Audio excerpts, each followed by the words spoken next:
तो वो अब चाइना में अब गए हैं, क्योंकि जब हम सऊदी अरब गए उधर से कोई ख़ास हमें नहीं मिला, कोई शायद डेफर्ड पेमेंट विद पेट्रोल वगैरह मिल जाए। कतर में भी कोई ख़ास नहीं हुआ। और जो हमारे बहुत बड़े इकनॉमिक विजिट हैं इसहाक डार साहब, वो भी 220-22 पे डॉलर जो है रुपया बेचारा खजल हो रहा है, उसमें भी कुछ नहीं हुआ। चाइना में उन्होंने कहा जी हम इन्वेस्टमेंट करेंगे, फ्यूचर ट्रेंड। ये क्या इनको डेमोक्रेसी को बना दिया इन्होंने ये लिमिटेड कंपनी बनाई हुई है इस मुल्क को। अदब एहतराम से ये होने एक इदारा है, वो हर बंदा उसमें आर्मी चीफ जो भी होता है या माजी में है मौजूदा है, वो पूरी फौज का होता है, वो पाकिस्तान का। जय हिंद दोस्तों, मैं महेंद्र शर्मा स्वागत करता हूं वन वर्ल्ड हिंदी में आपका। उम्मीद करता हूं आप खुश और स्वस्थ है। दोस्तों आइए दिखाते हैं पाक मीडिया की कोई लेटेस्ट डिबेट, जिसमें कैसे डिस्कशन किया जा रहा है कि पाकिस्तान में जो आर्मी का इदारे हैं, आर्मी चीफ है, उसकी तैनाती नहीं हो पा रही है। क्योंकि इसका सबसे बड़ा कारण ये है कि कहीं ना कहीं पाकिस्तान में जो राजनेता हैं वो सिर्फ और सिर्फ अपने फायदे के लिए, अपने हिसाब से और अपने फेवर का आर्मी चीफ लगाना चाहते हैं। तो कहीं ना कहीं पाकिस्तान की सियासत सिर्फ और सिर्फ आर्मी और पाक फौज के आसपास ही घूमती रहती है। क्योंकि जो पाक आर्मी चाहती है वही नेता पाकिस्तान पर राज करता है। तो दूसरी तरफ कैसे अब चाइना में जाके भीख मांगना शुरू कर दिया है। चाइना ने इस डिबेट में डिस्कशन किया गया कि हम किन चक्करों में घूम रहे हैं, क्योंकि हम पाकिस्तान सिर्फ और सिर्फ डिफॉल्ट के कगार पे खड़ा है, जबकि पाकिस्तान के नेता है वो सिर्फ और सिर्फ लोगों को मिसगाइड करने के लिए अनर्गल अनाप शनाप मुद्दे पाकिस्तान में छाए हुए हैं। क्योंकि आज पाकिस्तान में इन्फ्लेशन के रेट इतने हैं कि आम आवाम का जीना मुश्किल हो चुका है। तो दोस्तों देखिए डिबेट और कमेंट में अपनी प्रतिक्रिया जरूर दें। लास्ट में आपसे रिक्वेस्ट करूंगा, चैनल पर नए हैं तो चैनल को सबसे पहले सब्सक्राइब करें, लाइक शेयर कमेंट जरूर करें। दोस्तों जय हिंद, वंदे मातरम, भारत माता की जय। दोस्तों इनके मुताबिक है, लेकिन वो तो अपनी सारी हिदायत लंदन से ले रहे हैं। बस ये एक नामुनासिब बात है कि एक ऐसा तैनाती जो मुल्क की मफाद के लिए ज़रूरी है, मुल्क की हिफाजत के लिए ज़रूरी है, उसकी तैनाती की लंदन या अमेरिका से अप्रूवल नहीं, प्राइम मिनिस्टर का हक है। वो जिसे बेहतर समझते हैं, 3, 4 या 5 या 7 नाम जाएंगे। तो इमरान खान साहब ने जो इबहाम है वो ख़त्म कर दिया और कहा जा रहा है कि इसका ऑलमोस्ट फैसला भी हो चुका है। इसकी तैनाती 15 नवंबर से पहले नोटिफिकेशन होने की तवक्को की जा रही है। अब करते या नहीं करते ये प्राइम मिनिस्टर का राइट है। नहीं, एक तो ये साइकी बदलनी चाहिए।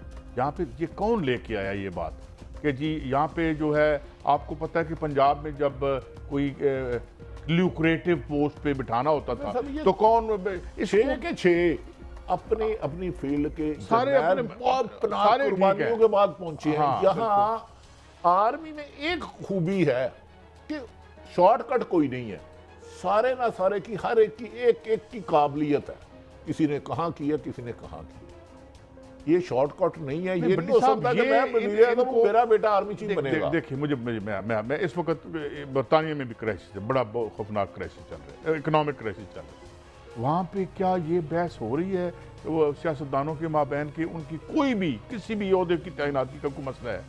यार ये क्या है, इनको डेमोक्रेसी को बना दिया इन्होंने ये लिमिटेड कंपनी बनाई हुई है इस मुल्क को। अदब एहतराम से ये होने एक इदारा है, वो हर बंदा उसमें आर्मी चीफ जो भी होता है या माजी में है मौजूदा है, वो पूरी फौज का होता है, वो पाकिस्तान का होता है, एक फर्द वाहिद सियासी जमात का नहीं होता। भट्टी साहब खत्म कर देना चाहिए। ये जो गंद डाला जाता है ना इस किस्म का, जो वो जब तक सियासत में से गद्दी नशीनी खत्म नहीं होती, ये गद्दी नशीन है, सियासतदान नहीं है ये। और ये इमरान खान जो एक एबरेशन आ गया बीच में, भाई वहां पे होगा, आप नहीं करना है, हमने नहीं करना, आप नहीं करना है, लेकिन आईनी हक आप करें। और जिसको भी आप करेंगे वो मुल्क और इदारे का लायल होगा, आपके खानदान का लायल नहीं होगा। ये सेंसिबिलिटी खत्म होनी चाहिए। क्या ख्याल है आपका? 100% काई साहब, एज ए अदारा तो पाकिस्तान का अदारा है, पाकिस्तान की अवाम का अदारा है। बाकी ये जवान या अफसर जब जाते हैं, पाकिस्तानी अवाम मुसल्लों पे होती है इनकी जिंदगी के लिए। अगर एक दो कहीं गलत है तो उसकी निशानदेही होने में कोई बुराई नहीं है। अदरवाइज एज ए अदारा, एज ए फौज, ये पाकिस्तान की है। ये भूल जाए कोई सियासी जमात कोई भी है कि वो मेरा होगा, नहीं। उसके लिए पाकिस्तान अहम है और वो पाकिस्तान के लिए अहम है।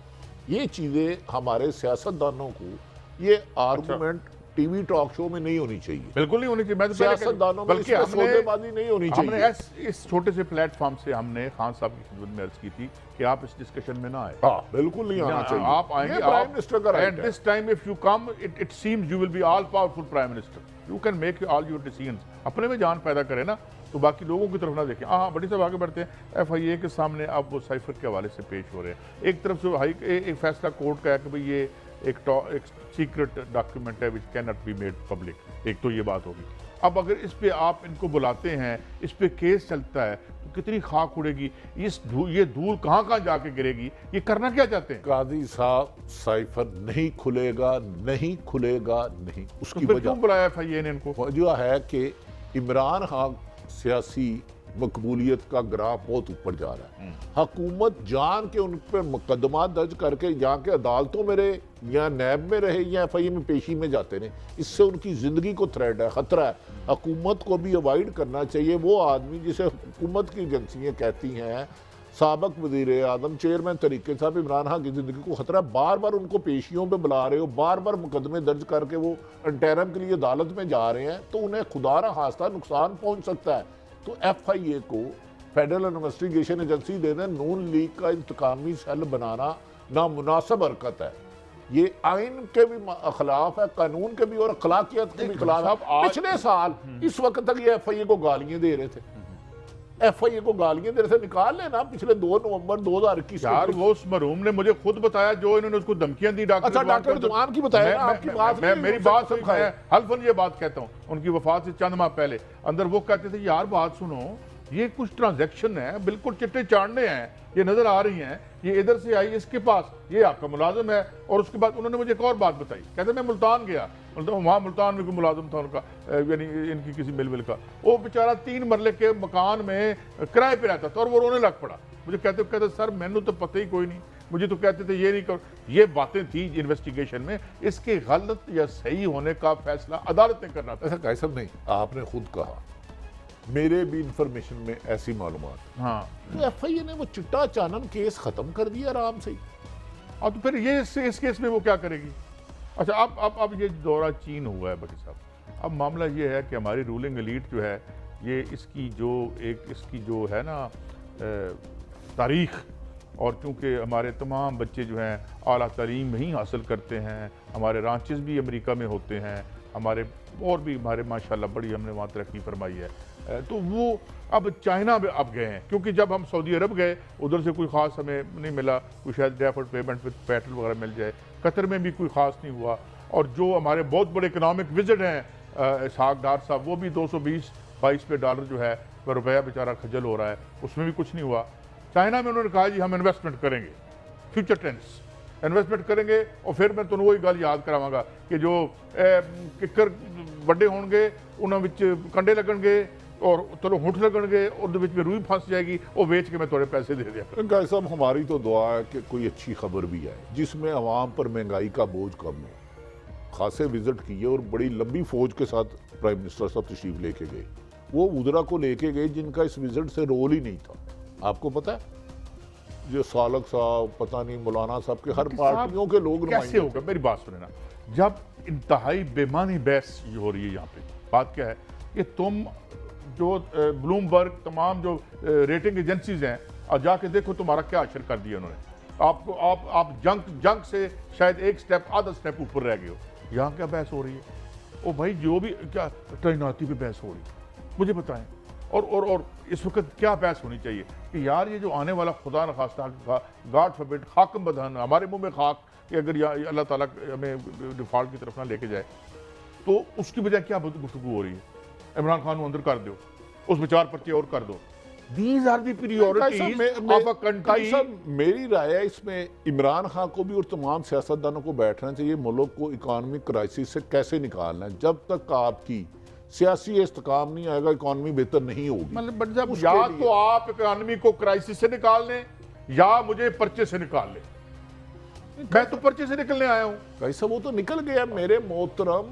FIA का केस खत्म हो गया, मरियम नवाज साहबा बाइज्जत बरी हो चुकी हैं, नवाज शरीफ ऑलमोस्ट और अभी जो और आज किसानों ने फिर दोबारा ट्वीट किया हुआ है कि ये जो आपने सब्सिडी दी है, मैं इसको कंफर्म करेंगे, आप भी हमें बताइएगा कि 11,000 पे तो वैसे भी बिक रही है वो जो तो भाई साहब किसान वाले इशू में कुछ को अगर मिल रहा है एक अच्छी बात है तो उस किसान फंड में अच्छी है, लेकिन मेरा ख्याल है बोलो इमरान खान साहब शहबाज शरीफ साहब जो चीन से आए हैं, डू यू थिंक चीन ने जो कर्जे हम रीशेड्यूल कराना चाह रहे थे उस पर भी बात कोई रिस्केजुअल नहीं हुए, कोई रोल ओवर नहीं हुआ अभी तक। असल मसला तो और हमारा ये IMF वहाँ ये मैं भूल गया बताना, उन्होंने कहा भाई कोई कुछ नहीं है, जाएं जो काम उन्होंने क्या कहा है कि 50 रुपए का जो है वो लेवी लगाएं, इस पे अपना टैक्स लगाएं ये पेट्रोल पे, और जाएं जो चीजें महंगी। इन्फ्लेशन रेट कितना आया? 26.2% कह रहे हैं पिछले अक्टूबर में, इस अक्टूबर में आया। इन्फ्लेशन जो है लोगों को कुचल रही है। हमारे पॉलिटिशियन इस एजेंडे पे कब इकट्ठे? यार आप इन्फ्लेशन 50% करा लें,